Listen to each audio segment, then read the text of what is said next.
Welcome inside the locker room on a feel good Friday morning here on the Smooth Breakfast. Smooth 98.1. Love music, love life, and you love sports as well. That's what the locker room is all about. If you're just tuning in for the first time, you are most welcome to the most comprehensive sports show on radio. My name is Ayokunmi. It is a feel good Friday morning. Looking forward to the weekend. And you know what this weekend means? Real football, in quotes, is back. Yes, we've been starved for about 2 weeks, and we can say that back to regular programming. Not that the international break is bad. Well, I mean, for Nigerians, it wasn't the best, bearing in mind what actually happened in the qualifiers. But club football is back, and we can go back to the regular ups and downs and everything that we are actually used to. But you can join us this morning on the show by sending messages in on WhatsApp and joining us on YouTube as well. So the WhatsApp number is 0911 999 0981. 0911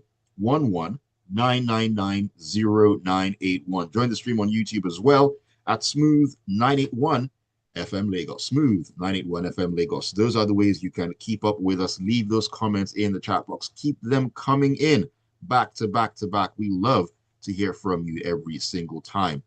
Joining me once again this morning, as he's been doing for the entire week and last week as well. Ibitayo Daramola is with me in the locker room. Good morning to you, Tayo. Great to have you in once again. Yeah, good morning. Pleasure to be here. And yes, I just looked at my calendar, sporting calendar for this weekend, and I'm going to be disappointing loads of friends because it looks as if I'm not stepping out of my house. I mean, it's packed. It's stacked. I mean, from athletics to, like you said, club football back. And I'm a big fan of American sports, so I watch the American football ardently too. So that's my weekend is stacked. Just make sure I go about shopping today and then add myself indoors all throughout. As long as the power holding company behaves. Exactly. That is the most important thing. Grid, please. If you need We hold it glucose, up. if you need glucose, please use We the have to glucose. boost the grid. Yeah. I'm telling you. All right, let's begin our journey this morning talking about athletics, as you referred to. And Olympic champions Noah Lyles and Julian Alfred will take to the track in Tokyo on Saturday for the heats of the 100-meter races. Now, Lyles will come under pressure from a top Jamaican duo seeking to break US dominance in the Blue Ribbon event. Alfred, meanwhile, will look to bag another global title for St. Lucia, her first Olympic gold, the first for the tiny Caribbean island. Of course, we all remember how the Olympics went down. One of the most beautiful of scenes back then. And Noah Lyles, well, he'll be out here on the cards to, should I say, assert his dominance and say, when it comes to the 100 meters, I am the top dog. Do you think he can keep on keeping on? Noah talks the talk, and more often than not, he walks. More often than not, he walks the talk, and that's why you might not like him because it comes off as arrogant, but if you can back it up, it's not arrogance. It's just saying what you can do. But it's last time around the World Championship, he won the 100, the 200. I mean, excuse given there was that he had a slight COVID and every other thing, but we'll see. This time around, hopefully no COVID excuse, but he is the man to beat, make no mistake. He hasn't lost any race this year, but what he has in stock for him are the Jamaicans chasing him. And there is, of course, the man that finished second, Keishan Thompson. Thompson has the world leading time this year. He's the fastest man this year.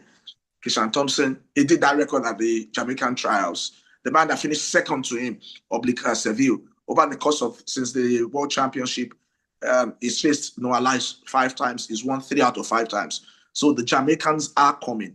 And even Usain Bolt has said that he's confident that he thinks that the Jamaicans can finish 1-2. Noah Lyles will have a lot to say. Don't write off the man who always turn up when it's time for championships. Never, not necessarily winning them, but finishing on the medal place. That's talking about Bednarek. The man just knows how to pick in time for championships, and he's always plays second fiddle to Noah Lyles when it comes to US. But when it's time for the championships, he doesn't care. He likes to finish on the podium, and I'm not writing him off. So you have 4 contenders, yes, rightful front runners that are fighting for 3 spots, and then you have an African who is bang on form, and can spring the surprise. He's the dark horse. I'm talking about the great South African Simbeni, who has had not a bad year. It's not had a bad year. I mean, Simbeni just goes under the radar because, I mean, it's for the bright lights. But if any of them stutters, Simbeni is there to just clinch it for Africa or finish in the medal place for Africa.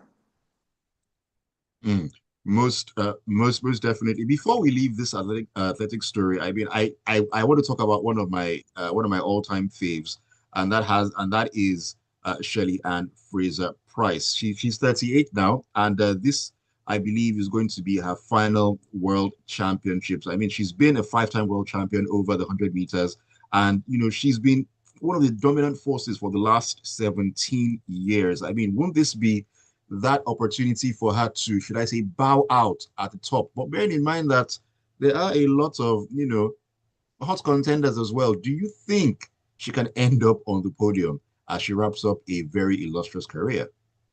Sorry to break your heart. I think she's not. If she gets to the finals, I mean, that should be good enough. That should be good enough. It's age has caught up with the great legend, one of the greatest to ever do it, unarguably on Mount Rushmore. When it comes to female sprinters, she's one of the greatest I've ever seen, and I've seen quite a lot. She has 10 medals in this 100 meters event alone. I don't think anybody else rivals that. She's won it 5 times. She's impeccable. But even within the Jamaicans, she's not top 2. She's not top 2 within the Jamaicans. There's, I mean, and the World Championships, 100 meters is about only 2 ladies going head to head. Julian Alfred, the defending champion, of course, from St. Lucia, the only, gold medalist forever from St. Lucia, from that small Caribbean island. And of course, there's Melissa Jefferson Wooden. Melissa Jefferson she's been unbeatable this year. She's the lady to beat. And in the race she ran, they've been in the same race with Alfred. She's defeated Alfred. Although slight win, but a win is a win, especially in the 100 meters. So they will be favorites. There's the reigning champ, Shericka Jackson. You don't count her out just like that. There will be, the likes of, what's the other? Sha'Carri Jackson, too, from Jamaica. Richardson. Yeah, Richardson, but Sha'Carri Richardson from Jamaica. She's slightly making, at times, is getting better and better and better. So for your fave, I think your fave will just be happy finishing, just happy finishing the race and we'll get into the finals. And she will focus more on winning the parents-teachers race in Jamaica. I mean, you saw you saw that clip that went viral when she went to her kids' school. It was ridiculous. Every other competitor was out of the frame. I mean, they were all fighting for second, obviously. I think she should settle for that. I mean, it was great while it lasted. It was a long career, riddled with medals and accolades and every other thing. But like you said, all good things must come to an end. And quickly about the quick mention about the World Championships. It's discrepancies in the sheer number of athletes each country is sending. I've seen Cote d'Ivoire, they're sending 7 athletes. I mean, Nigeria, we're sending 16. The Kenyans are sending 61. I mean, so at the end of the day, when they start arranging African medals, little wonder why the Kenyans always finish top when it comes to World Championships in Africa. They always finish top. They are always amongst the contenders. Because, I mean, bulk of them will be at the long distance races, from the steeplechase to the marathons to the 10,000 to the 1,005 to the 5,000. Right. They're always it's not one athletes. They're sending 5-6 athletes to each of these events. So they will have more athletes, more chances of medaling. And yes, that's why they always dominate when it comes, if you count the African medals. Niger, which way? Anyways, let's leave athletics. Let's leave athletics and get into the world of football, the beautiful game. And let's talk about former Premier League referee David Coots. This man cannot catch a break. Well, he pleaded not guilty to making an indecent image of a child at a court hearing on Thursday. The 43-year-old appeared at Nottingham Magistrates Court, charged over allegations relating to a video recovered by police in February. It's just like from frying pan to fire for David Coot. When it rains, it pours. That's what's happening. And it's pouring heavily for David Coot. Of course, I expected. I mean, he said he's pleaded not guilty. That's what they all say. I'm not judging innocent until proven guilty. But what was found on his device, it's. I mean, according to them, it wasn't stated explicitly, but it was a material depicting a child in a very compromising situation, and so it will be it's the highest grade you could ever think of. That's what has been stated. I've not seen it. Nobody will see it except in the courts, because of course, it's either he knows those distributing it or he's one of the distributors. That's what some of the things they would exploit. I mean, he has, we have to be careful about, I mean, we can't make, when the cases are in court already, I'm no lawyer, but what has been said is that they found these materials on his device, and he'll have to clear himself to say how he got to his device. And if found guilty, it's another case entirely. The story now starts. Where did he get them from? Is he a distributor, or is he one of the one of those that participate? He has a long years ahead of him to be battling in courts. I mean, he's lost his job, now his credibility and every other thing. There was one picture, I mean, also in circulation during the Euros where he was snorting the white powder. And so, I mean, it's from, I mean, it seems every leaf he turns, it's a new disaster. And I mean, I don't envy him at all. It's good. I don't envy him at all. At all. In Nigeria, we say it's village people. That's what we say in Nigeria. I mean, is that the case here? The village people have moved in with him. They are not even doing long distance any longer. And they're not paying rent. That's the thing at the end of the day. Yeah.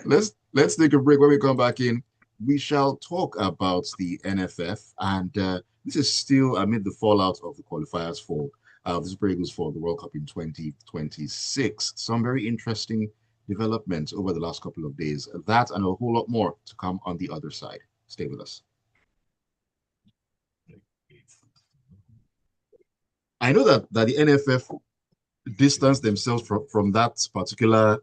They put out the statement. The General Secretary Sanusi put out a statement. My point is this: how could that have gone out? What does it say about their house? No, they put it out. They put it out. The media man, Demola Alajiri put it out. So I don't think he would have put it out without approval now. So is this a case of damage control? It came out, it was received negatively. Let us distance ourselves. Except you interview any of the executives personally, any statement coming from the Nigeria Football Federation comes through the same channel, comes through the desk of Demola Alajiri. So how come this one was not approved to go out? Demola Alajiri is the one that approves it. Is the communication director of the Nigerian Football Federation. So, I mean, they're just trying, because of the backlash, that's why. And Sanusi was interviewed. What was this to say? I mean, Demola Alajiri, you can't interview him and he tells you that. I mean, he might tell whoever doesn't know, but if I'm the one interviewing, I say, but every statement comes through your desk. So don't tell me you didn't approve this. I mean, they're just trying to save face because of the backlash. Maybe they thought Nigerians would go with it because the Eagles have let us down. Exactly. They forget that they also have let us down.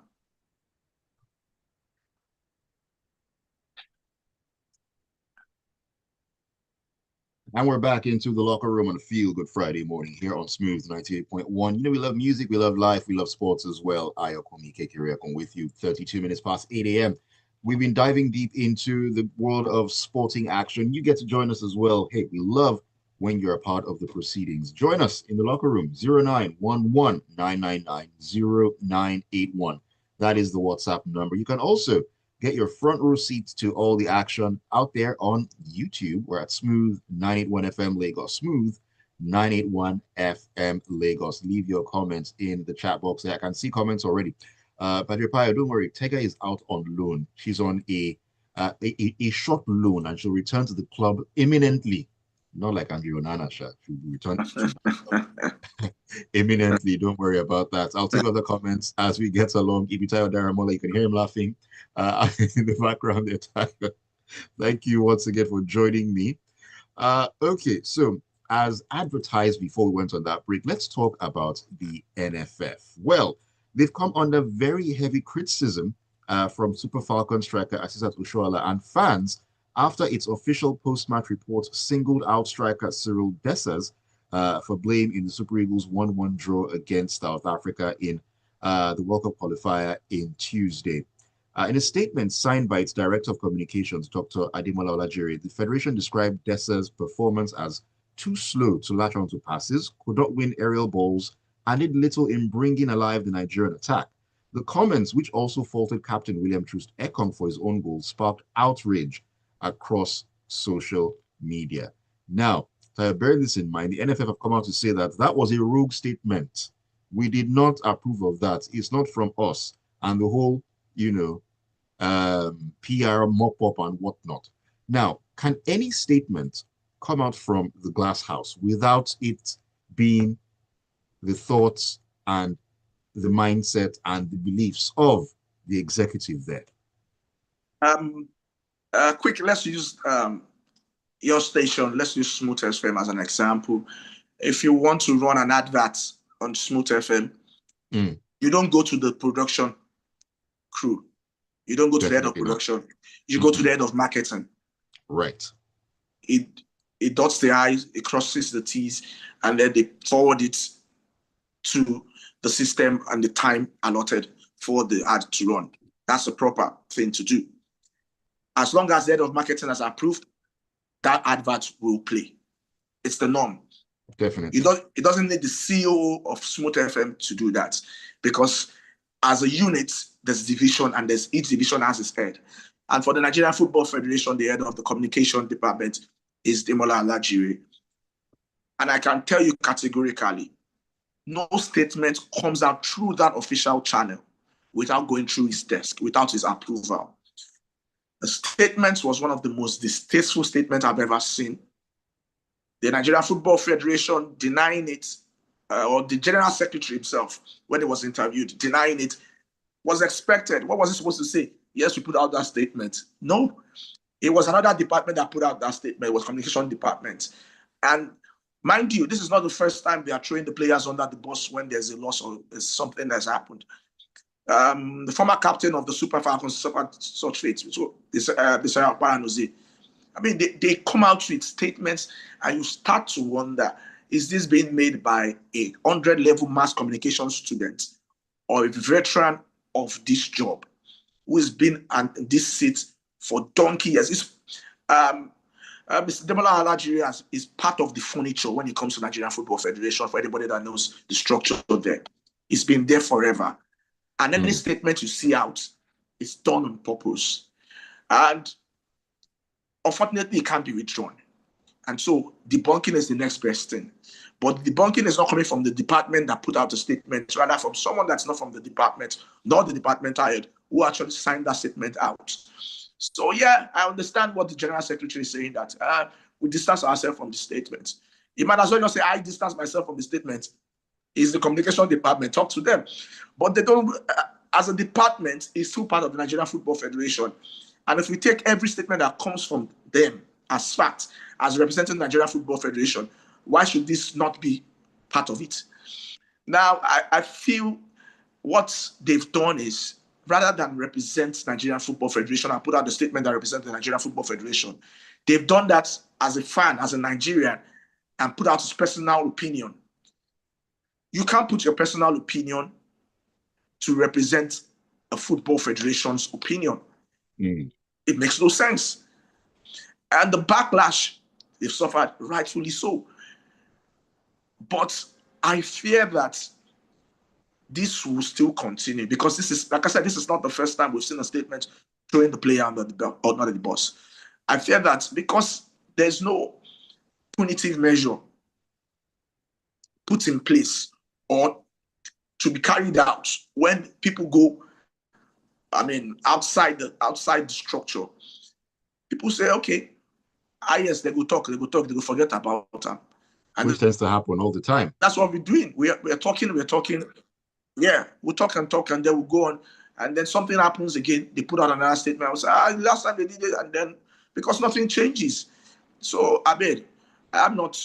The statement is distasteful. It's terrible, but I'm not surprised. And I think we should brace ourselves as long as the football is not appealing, especially when it comes to the Super Eagles and Super Falcons. We'll get statements like this unless they correct the man in charge. Well, the NFF already a very unpopular body. I mean, this particular statement would not help them at all. A lot of people have clamored for the management of the NFF to be got rid of. Mikel has been speaking about that and so on and so forth. So we just wonder what's going to happen in the next couple of days, next couple of weeks, next couple of months as well. And that's what remember, the AFCON is coming up as well. Distractions not helping anybody at this point in time. All right, let's head into the world of league football, which comes back this weekend. We'll start off here in England, where let's talk about the big one on Sunday, the Manchester Derby. What a way to resume club football. And Man City will be desperate to avoid a third successive defeat when they face neighbours Man United as the Premier League returns this weekend. Also, Alexander Isak is going to be making his Liverpool debut, I want to believe. Now, Manchester Derby, both teams probably not in the best of places right now. City have injuries and so on and so forth. Man United getting themselves back into the groove. What's going to happen in that game on Sunday? Well, if I knew I wouldn't be here, I'll put my money on it. You can still put your money on it though. Manchester as a whole has never been this inconsistent. Never been this inconsistent. There was a time of domination for Manchester United and a time of domination for Manchester City. But we are now at a time where we are not sure about any of the teams in Manchester, which is weird. Pep have never found themselves and started coaching in this kind of situation. 3 games into the season, lost 2 games. Never happened to Pep. Not in Spain, not in Germany. Definitely first time in England. And the team seem not to be responding to him. It's done what we expect. Last January, signed a couple of players. Summer window bossed out on them, got the players he wanted. Every player I think he wanted is gotten them, but has not found a way to make them play. Who knows? Maybe this international break came at the right time. At the international break, we saw Alan scoring 5 for Norway. Yeah, so just maybe, it might be something ton of fun for them. But then there's Manchester United, who make a labor of every win. But at least they are winning games they used to lose. If you compare to last season. So they will take that. And they find themselves in a weird position in a long time, ahead of Manchester City going to the Manchester Derby. When last did Manchester United find that? So they know they have the pressure is more on Pep than on Amorim, because when the draws were done, everybody agreed Manchester United has the toughest start to the season, and so it was understandable. Some said, okay, it's going to be a point from the certain number of games, and so if he loses, he will be criticized, but not as much as if Pep loses. Right. If Pep loses, the question will be, has he lost the aura? Is it time to now part with him? Remember, he just signed an extension with Manchester City just before the start of the season, end of last season. So it would be more about Pep than Amorim this game, because the Manchester United squad is basically a squad where it's kind of let's see. That's for Manchester City. They are supposed to contend this season, and they are already 6 points behind Liverpool, and it's only 3 games in. So yeah, they need to start salvaging what they can salvage now and close up the gap. And it starts with the Manchester Derby. So I don't know, more pressure on Pep. For Manchester United fans, they win, they will celebrate. They lose, they will say, we all expected us to lose. And they draw, they'll take it as that. Oh man, it's going to be an interesting Sunday. And really quickly, talking about other games coming up this weekend, Alexander Isak most likely will make his Liverpool debut against Burnley at Turf Moor, and it's going to be a baptism of fire for Ange Postecoglou, as his first game as manager of Nottingham Forest will be against the Arsenal. Yeah, didn't have success. What it was Spurs at the London Derby, but I'll say familiar foes for him. Definitely familiar foes for him. It's going to be a very, very, very tricky game because whether he likes it or not, I know put out a statement saying hey, it's not under any pressure. My man, you're under serious pressure, whether you like it or not. You are replacing the man who has steadied the club and made him one of the above average teams in the Premier League. They play a solid brand of football. They have their style and every other thing. And has his own style. We'll be trying to correct that. Yeah. So, and the fans, they've endeared themselves to the former manager. I don't know how they will feel.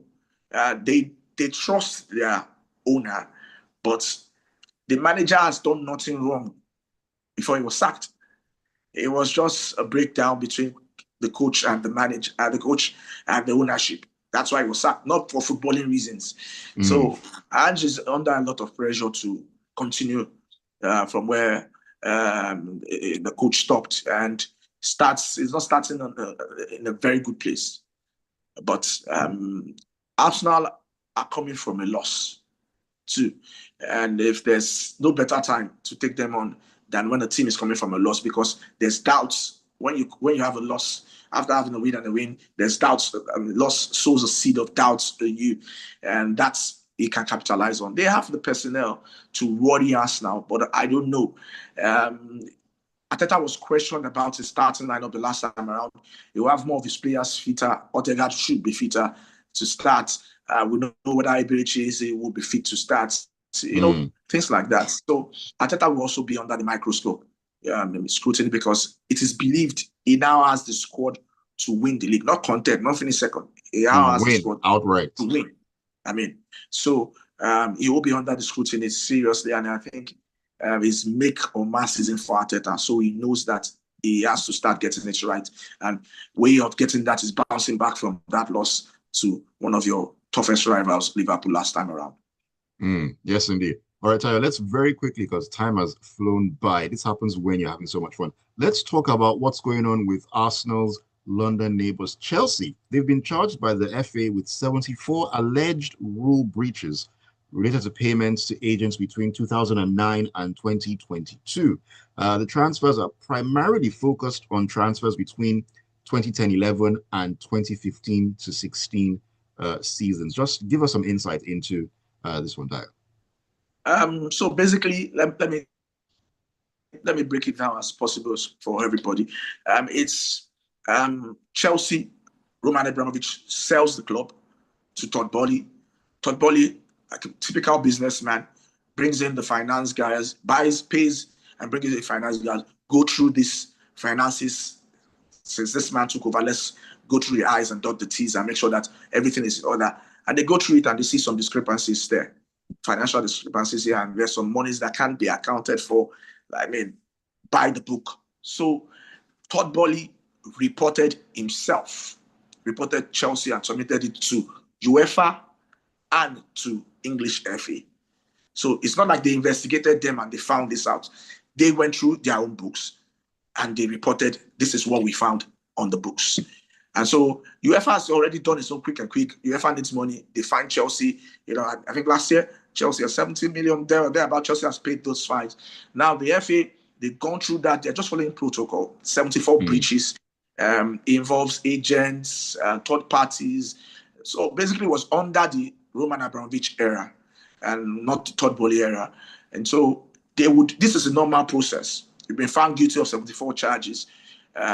Chelsea will look at the 74 charges they were accused, probably say, okay, yes, we agree, we are guilty.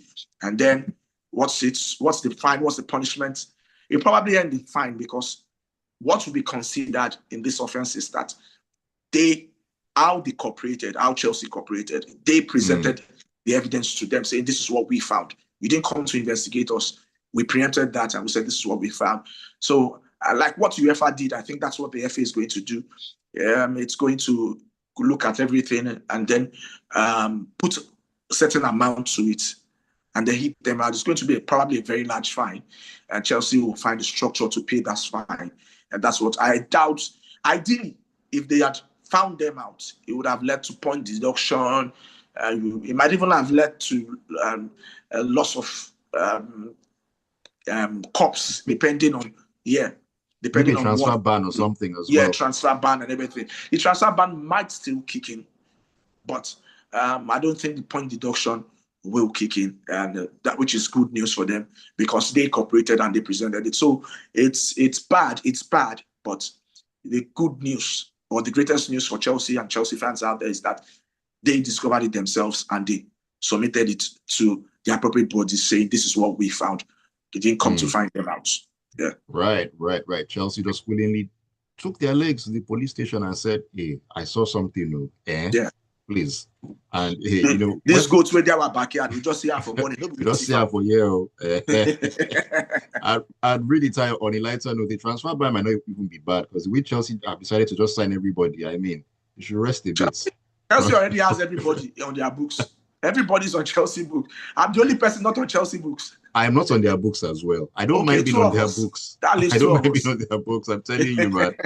All right, let's take messages very quickly. Tayo in Aja says, I greet you, Tayo Juninho Daramola. You're now Juninho. Goodness gracious. What do you have for us today against Man United after Ayo has finished supporting Super Eagles this international break? Am I not in Nigeria, Tayo? Didn't you support Super Eagles? The only Noah I know is in the Bible. God bless Ulua Fraser Price. It's been an honor knowing her. I agree with you. Please, if you go to the tournament, please come back home and join us. Did you miss a name out there, Tayo? NFF is the best in ruining its ability to attract foreign-based players with that statement. David Kuth needs to be issued a red card, and in brackets, prison being the red card. Let him be found guilty first now, Tayo. Let's relax. Then Fred Aduki says, good morning, guys. Good morning to you, Fred. I just want to chill with a glass of something dark in it this weekend and watch my old lady beat Inter well. Right, that's right. It's Juve versus Inter in Serie A this weekend. Juve 3 wins from 3. Inter, well, they've won 1. They've lost, 3 wins. 3 wins from 3. Yeah, Inter have lost 1.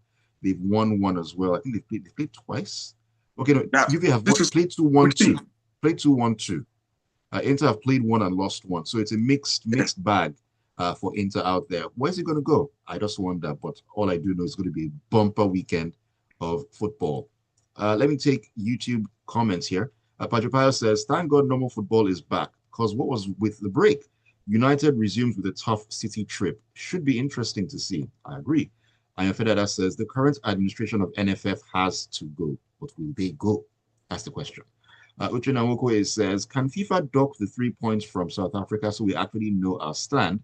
Sad that we are hoping on permutations to qualify. Was it wise to sack the coach that took us to the finals? Any improvement? Uche, let me just tell you now. Dock 3.2, on Dock 3.2, we are staying at home. Let us just leave that one to one side. And Emeka says, the distasteful statements by the NFF was quite unfortunate. And people wonder why the likes of Saka, Eze, Michael Olise, or Musiala refused to play for Nigeria. The entire board should resign. For here, resign. You know why I'm laughing. Anyways, we gotta go. Thank you all for all the messages. Huge thank you to you, Tayo, for keeping up with us the last 2 weeks. It's been an amazing run. You have been a real trooper. Thank you. I've had so much fun with you, my brother. Hopefully we get to see another time. Most definitely. The doors to the locker room are always open to you. No doubt about that one. Have a great weekend. Gracias. All right, then. Lagos, it's been real. Thank you all so much once again for being a part of the locker room this morning. Smooth 98.1 and Smooth Breakfast. It's a feel-good Friday morning. The fun kicks on.